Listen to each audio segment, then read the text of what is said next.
Hello दोस्तों, आप सभी का हमारे यूट्यूब चैनल डीके पाठशाला में स्वागत है। दोस्तों, आज की वीडियो हम बात करेंगे R O A R O जो पेपर आपका लीक हुआ उसके बारे में कि पेपर लीक कराने में किसका हाथ है। तो दोस्तों पूरी सच्चाई मैं आपको बताऊंगा वीडियो में। उससे पहले दोस्तों मैं कहना चाहता हूं, देखिए अगर आप वीडियो देख रहे हो तो दोस्तों जितने भी आपके ग्रुप में टेलीग्राम ग्रुप व्हाट्सएप ग्रुप उन सभी में वीडियो को शेयर कर दें, ताकि दोस्तों ये बात जो सभी लोगों तक पहुँच पाए। सबसे पहले दोस्तों हम बात करें मीडिया की। दोस्तों इस बात की खुशी मुझे हो रही है कि जो देश का मीडिया है वो पहली मैंने पिछले 10 सालों में अगर देखा जाए तो पहली बार हमारा मुद्दा उठा रहा है। ठीक है, इस बार देखा होगा मीडिया की क्या हालत है आपकी पिछले 8-9 सालों में, और साथ में जो आपका इंडेक्स है प्रेस इंडेक्स उसमें भी आपने देख लिया होगा। ठीक है, कि क्या स्थिति आपकी मीडिया की है। तो दोस्तों यहाँ पर भी इस बात की खुशी है कि चलो मीडिया कम से कम हमारा मुद्दा उठा रहा है। तो दोस्तों यहाँ पर एक चैनल है, यूट्यूब चैनल आपका, उनका कोई मतलब वो नहीं है। उसमें आपने देखा ही होगा, देखिए एक स्टूडेंट है आपके लखनऊ के, उनका नाम पवन है।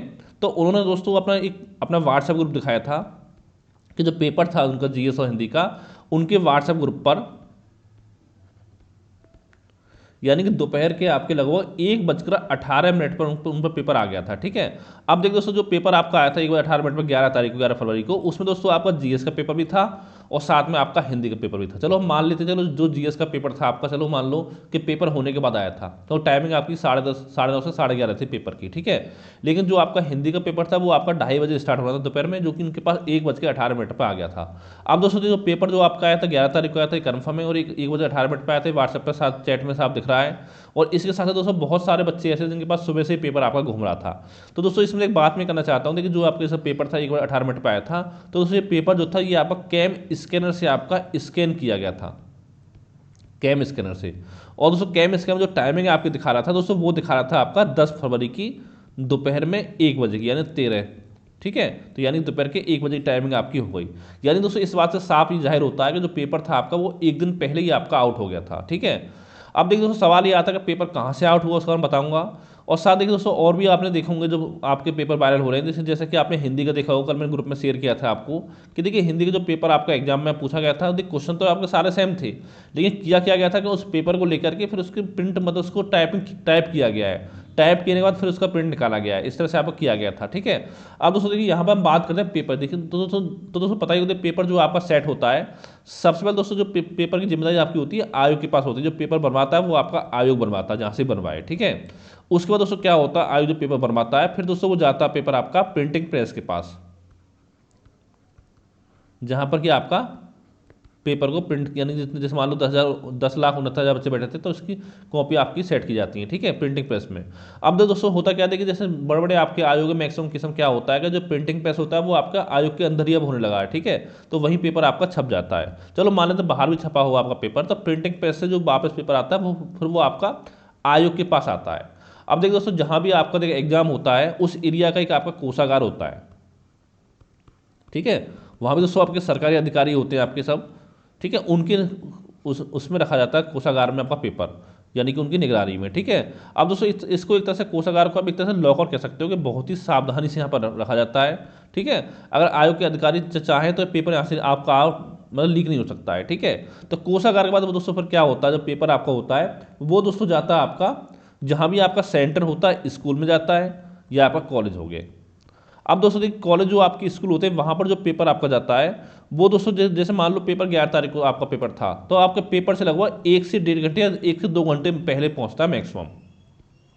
जैसे मान लो 9:30 बजे पेपर था आपका जीएस का, तो ये पेपर आपका पहुंचा होगा 8 बजे के आसपास लगभग स्कूल या कॉलेज में। ठीक है, और यहाँ बात है कोषागार की, यहाँ पर पेपर कब पहुंचता है दोस्तों, यहाँ पर जो पेपर पहुंचता है वो आपका 1 से 2 दिन पहले पहुंचता है। कभी कभी 1 दिन पहले पहुंचता है, कभी कभी आपका 2 दिन पहले पहुंचता है। जैसे मान लो आपको पेपर ज़्यादा बच्चे बैठे पेपर में, तो हो सकता है 2 दिन पहले पेपर यहाँ पे आपका पहुंच जाए।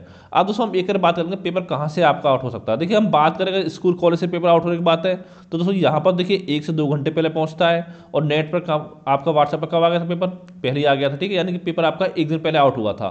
तो यहाँ से देखिए एक बात तो आपकी साबित होती है कि जो पेपर था वो आपका स्कूल कॉलेज से आपका आउट नहीं हुआ है। ठीक है, फिर हम बात करते हैं कोषागार की। देखिए यहाँ पर हो सकता है कि 1 से 2 दिन पहले आपका पेपर पहुंच जाता है, तो यहाँ से पेपर आपका आउट होने की पूरी संभावना है। लेकिन दोस्तों एक बात आपको यहाँ ध्यान रखनी पड़ेगी कि जब आप एग्जाम बैठते हो तो देखा होगा जो पेपर आपका आता है तो दोस्तों पूरा सील पैक आपका होता है, साथ में 2 स्टूडेंट को बुलाया जाता है आगे, उनसे साइन कराया जाता है कि हाँ देखो पेपर हमारा सील पैक है, इस पर आप साइन कर दीजिए कि इसको हम अब आपका ओपन कर रहे हैं। तो दोस्तों अगर मान लो कोषागार से पेपर अगर आपका आउट कर दिया तो वो सेंटर पर क्या होगा, तो वहाँ सेंटर के प्रिंसिपल वगैरह उन्होंने कंप्लेंट तो करते कम से कम कि हाँ वो भी चेक कर लेते पेपर, क्या जो पेपर है वो आपका यानी ज़्यादा 10-20 आपका एक एक जो आपका स्कूल होता है उसमें कितने कमरे होते होंगे, 20-25 मान लो मैक्सिमम, तो उनको चेक करके लेते हैं कि हाँ पेपर की सील जो है पैक है आपकी। तो इस केस में दोस्तों अगर मान लो पेपर की सील खुली होती तो स्कूल वाले कंप्लेंट करते हैं कि हाँ हमारे जो कोषागार ने हमारे पास जो पेपर आया हमारे पास, वो जो आपके अधिकारी भेजते हैं, ठीक है, गाड़ी से आता है आपका, तो दोस्तों वो आपकी सील पैक होगा, ठीक है। सील पैक है दोस्तों, यहाँ से संभावना बनती है फिर यहाँ से पेपर आपका आउट नहीं हुआ है, क्योंकि देखिए पेपर की सील खोलने के बाद उसको हम पैक नहीं कर सकते उस तरह से, ठीक है। तो ये भी कोषागार भी आप कट गया और आपका आपका स्कूल कॉलेज से भी कट गया। अब दोस्तों जो संभावना बन रही है कि दो जगह से बन रही है, एक तो आपके प्रिंटिंग प्रेस से, ठीक है, और साथ में दिखा होगा जो हिंदी का पेपर है उसको आपको टाइप किया गया फिर आपका जो है पेपर निकाला गया प्रिंट उसका, यानी सेम वो पेपर नहीं है, लेकिन हाँ क्वेश्चन सारे सेम है।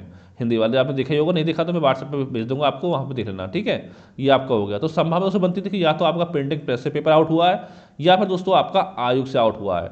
और दोस्तों आयोग इतना समय आपका जांच में ले रहा है, यह बात आपको समझनी चाहिए अच्छे से। जैसे आपने यूपी पुलिस में देखा होगा, ठीक है, कितनी जल्दी आपका फैसला सुना दिया इसमें, और साथ ही कुछ लोग आपके पकड़े भी जा चुके हैं इसमें। तो दोस्तों यहाँ पर देखिए जो संभावना देखिए, या तो पेपर आपका प्रिंटिंग प्रेस से आउट हुआ है या आयोग से हुआ है, और या दोस्तों इन दोनों की मिली भगत से आपका पेपर जो वो आपका आउट हुआ है।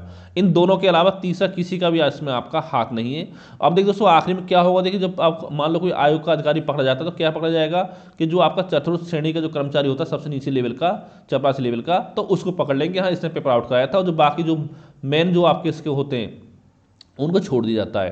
तो दोस्तों इसलिए मैं कहना चाहता हूँ कि पूरा देखिए पेपर एक आपका कैंसिल होगा। अगर देखिए दोस्तों पेपर अगर आपका आयोग कैंसिल नहीं करेगा तो जब हाई कोर्ट जाएंगे तो हाई कोर्ट से पेपर कैंसिल होगा, ये तो कंफर्म है। लेकिन इतना जरूर है कि हाई कोर्ट जाएंगे तो उसमें थोड़ा आपका टाइम लग सकता है, बस इतना इतना होगा, लेकिन पेपर दोबारा आपका जरूर होगा, ठीक है।